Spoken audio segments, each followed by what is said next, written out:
ओम नमो ओंकारेश्वर देवताय.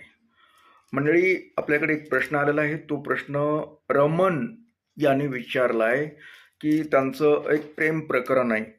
हं? आणि काही महिन्यापूर्वी त्यांच्या प्रेयसीने त्यांना सोडले, समजा दूर झालेत, नंबर ब्लॉक वगैरे केलेला आहे आणि अचानक झालं. तर याच्या मागं कारण काय असू शकतं, अथवा ते मी हे पुढे चालू ठेवू का काय करू, आणि मला तर सतत आठवण येते, मी बेचैन आहे, काय करू शकतो, मला काहीच कळना गेले. तर याबद्दल थोडीशी पाहून तुम्ही मला मार्गदर्शन करा, असं त्यांनी सांगितलंय. तर आपण अगोदर त्यांच्या प्रेयसीचं काय चाललंय ते पाहूया.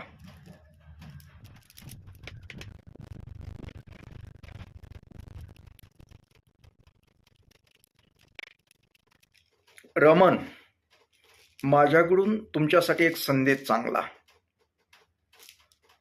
तुम्ही सर्वप्रथम तुम्ही चांगले माणूस आहात, चांगल्या स्वभावाचे आहात. तुमचं मन खूप चांगलं दाखवतंय. चांगलं म्हणजे कसं, तुम्ही प्रेमळ आहात, एकनिष्ठ आहात. सांगायचं तात्पर्य म्हणजे तुम्ही तुमचं एक असं दाखवतं की तुम्ही एखाद्याला जीव लावला तर तुम्ही एकनिष्ठ राहता.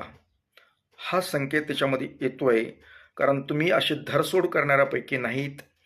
आणि घडीत प्रेम करायचं सोडून द्यायचं हा तुमची वृत्ती नाही. तुमचं एकदा प्रेम केलं तर म्हणजे एकनिष्ठ सगळ्या गोष्टी तुम्ही एकदा ठरवलं की ते ठरवलंच, अशा वृत्तीचं आहे तुम्ही.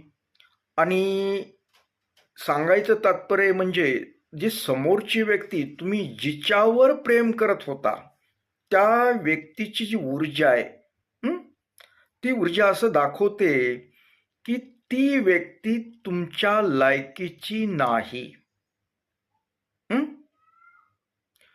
म्हणजे तुटलं म्हणून नाही म्हणायलो मी तुम्हाला.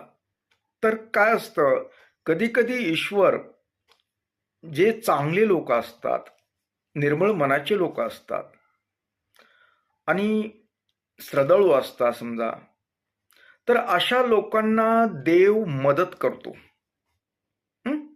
बऱ्याच वेळेस आपल्याला काय वाटतं की असं का माझ्या नशिबात झालं, मी एवढं प्रेम केलं. अगर कुठलीही गोष्ट काही झालं की असं नुकसान झालं, काही वाटलं की आपल्याला वाटतं, पण याच्या मागे देवाचा एक चांगला हेतू असतो.